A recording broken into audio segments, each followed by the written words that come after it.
In this episode of Dials and Chemicals, I'm going to attempt cleaning this blue enamel dial. I want to clean this because whoever worked on this before left a fingerprint.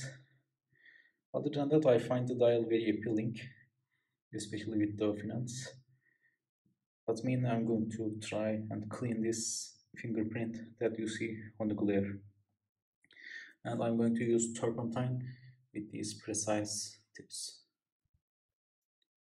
I just did one side now, but as you can see, it's very successful. You can't see the fingerprint anymore, and the dial print, etc., are all there.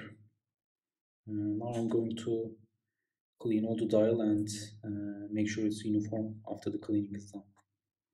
And also, as you can see, the drying part and the cleaning part is also colorless, so you can see that it is not taking anything from the dial. When the turpentine is wet, you get a glimpse at the full potential of the dial. So I think if the lacquer layer is restored at some point in the future, this could look incredible. This is after the first round, when the turpentine is now dry. I switched to using these cleaning pads. I cut them instead of the cotton stick because these are more gentle, and this actually needed quite a bit of cleaning because the glared part you see come off. However, the cotton wasn't enough to actually remove it from the dial. I think I'm going to settle once these parts and the top parts are a bit better. So I'm not going to go all the way. Just going to make it look appealing and settle there. Because it's not possible to make the style look perfect with the damage on the sides. So I think it's a better idea to settle at one point.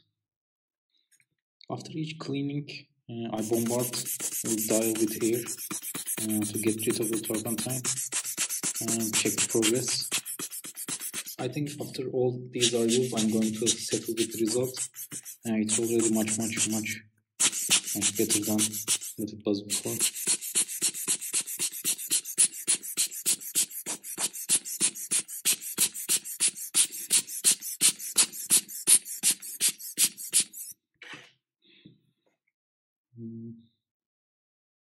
You can see the difference after each attempt. The 10 and 11 are markers, and the area between them has some visible dots still, and the part around constellation 5, 6, 7 hours could use a bit of improvement, but other than that, I think it's ready to be settled with.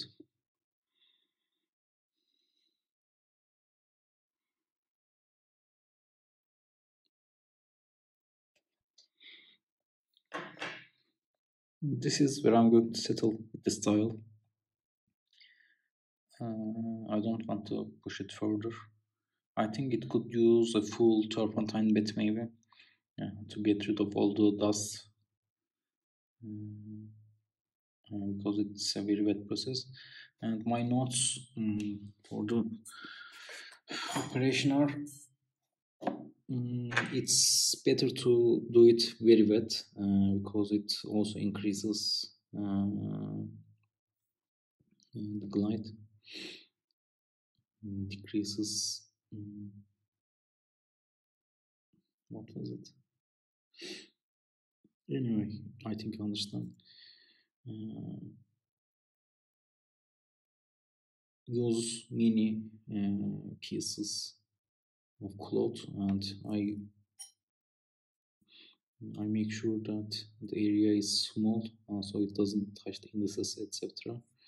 And for example, edges around the indices, etc. These are very useful. So that is definitely it's definitely possible to get results.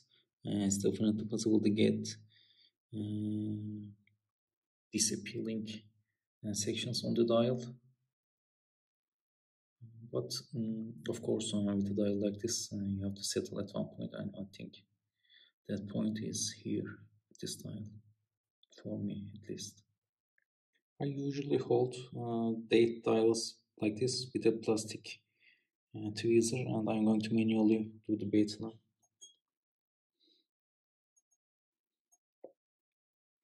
I think it's good use with soaking in there, and I want you to see how good it looks and how good it could look if the lacquer layer is renewed.